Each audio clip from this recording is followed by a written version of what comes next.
Hello students, welcome back to your own learning platform Vedika commerce classes. आज इस class के अंदर हम इंटरेस्ट ऑन ड्राइंग कैलकुलेट करने जा रहे हैं। इंटरेस्ट ऑन ड्राइंग फर्म के लिए इनकम होती है ना। अब जो भी पार्टनर्स ने फर्म में से पैसा विड्रॉ किया है, उस पैसे पे जो भी इंटरेस्ट उसको देना पड़ेगा। तो पार्टनर इंटरेस्ट पे करेगा और फर्म को इनकम की फॉर्म में इंटरेस्ट मिलेगा। तो ये तो फर्म के लिए इनकम है ना। और profit and loss appropriation account में भी हम इसे प्रॉफिट के साथ बाय साइड में लिखते हैं, है ना। तो अब हमारे पास यहाँ पे जो ड्राइंग की वैल्यूज दी जाती है वो दो तरह से दी जाती है। कभी आपसे बोला जाता है कि ड्राइंग उसने इस पर्टिकुलर मंथ में की है, एक बार तब की है, एक बार तब की है, कोई रेगुलर पीरियड नहीं है। इर्रेगुलर बेसिस पे उसने एक बार पैसा विड्रॉ कर लिया, दो बार पैसे विड्रॉ कर लिए, दैट्स ऑल। ठीक है, तो उस टाइम पे हम कैलकुलेशन कैसे करेंगे। दूसरी तरफ जब हमसे ये बोल दिया जाए कि पार्टनर हर महीने every month, first of month means beginning of the month, mid of the month या एंड ऑफ द मंथ हमेशा रेगुलर बेसिस पे निकाल रहा है, विड्रॉ कर रहा है, तो उस पे इंटरेस्ट कैसे कैलकुलेट करेंगे। तो उसके लिए हम यहाँ पे दोनों ही मेथड्स को कैसे कैलकुलेट करते हैं वो सीखेंगे। तो फाइनली हमारे पास जो ड्राइंग होती है वो या तो इर्रेगुलर नेचर की होती है या रेगुलर नेचर की होती है। तो आज इस क्लास में हम इर्रेगुलर ड्राइंग को पढ़ने जा रहे हैं। इर्रेगुलर कैसे समझ में आएगा कि ये इर्रेगुलर है। जैसे कि सपोज XYZ 3 पार्टनर्स हैं, उसमें से X ने सितंबर मंथ के अंदर सपोज सितंबर के अंदर 10,000 रुपीज विड्रॉ कर लिए हैं। देन उसने जनवरी के अंदर 10,000 रुपीज अगेन विड्रॉ कर लिए। That's all. उसके अलावा उसकी कोई ड्राइंग नहीं है। बस ईयर में during the financial year he withdrew the 10,000 amount twice. ठीक है, एक बार उसने सितंबर में निकाले और एक बार उसने जनवरी में जाके निकाले। तो अब इसमें कोई रेगुलर पीरियड तो नजर नहीं आ रहा है, इर्रेगुलर है। एक बार निकाला, दो बार निकाला, हो सकता है दो से ज्यादा का टाइम दे दिया।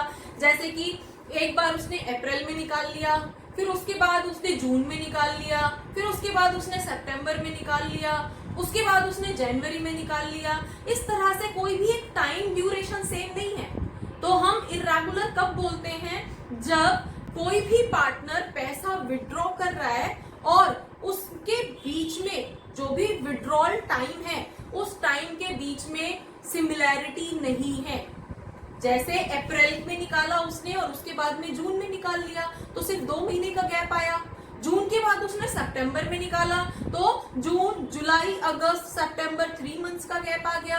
देन उसने जनवरी में निकाला तो अक्टूबर, नवंबर, दिसंबर, जनवरी 4 मंथ्स का गैप आ गया। तो हमारा टाइम गैप जो है वो सेम नहीं है। तो ऐसे केस में हमारे पास जो भी ड्राइंग दी जाएगी क्वेश्चन में वो इर्रेगुलर नेचर की होगी और उस ड्राइंग का इंटरेस्ट हमें इंडिविजुअल बेसिस पे ही कैलकुलेट करना पड़ेगा।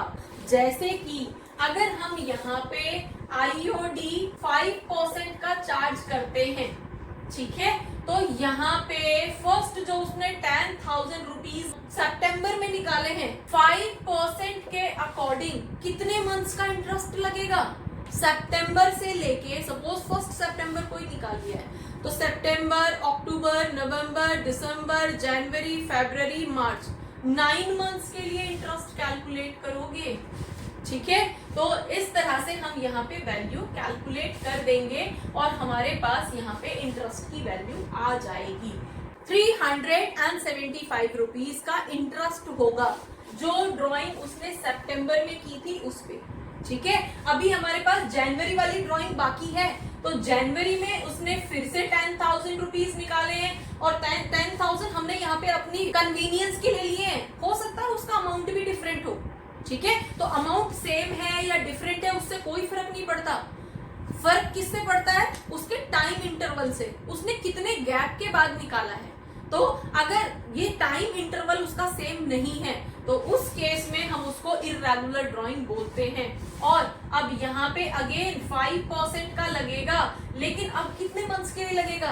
सपोज उसने 1 जनवरी को ही निकाल लिया तो जनवरी, फरवरी एंड मार्च 3 मंथ्स का, तो सिर्फ 3 मंथ्स के लिए यहाँ पे 3/12 करके हम कैलकुलेट कर देंगे और हमारे पास जो वैल्यू आएगी इंटरेस्ट की दैट इज 125 रुपीज। तो उसने जो भी 2 बार ड्रॉ किया था पैसा, एक बार की ड्रॉइंग पे तो 375 रुपीज का इंटरेस्ट लगा है, देन दूसरी वाली ड्रॉइंग पे 125 रुपीज का इंटरेस्ट लगा है। तो टोटल उसका इंटरेस्ट कितना होगा, कितना इंटरेस्ट पे करना पड़ेगा पार्टनर को? अब उसे तो टोटल करना पड़ेगा ना, क्योंकि ईयर में उसने 2 बार विड्रॉ किया है, तो दोनों बार के अमाउंट पे इंटरेस्ट लगेगा। तो यहाँ पे हमारे पास वैल्यू कितनी आ जाएगी, 500 रुपीज का इंटरेस्ट आईओडी उस पार्टनर को पे करना पड़ेगा। ये इर्रेगुलर फॉर्म ऑफ ड्राइंग थी, ठीक है।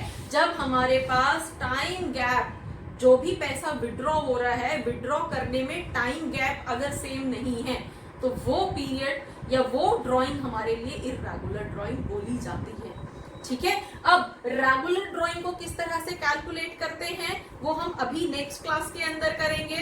होपफुली इर्रेगुलर ड्राइंग को किस तरह से कैलकुलेट किया जाता है, उसके इंटरेस्ट को किस तरह से कैलकुलेट किया जाता है, आपको समझ आया होगा। For the calculation of regular drawings, keep watching, keep learning,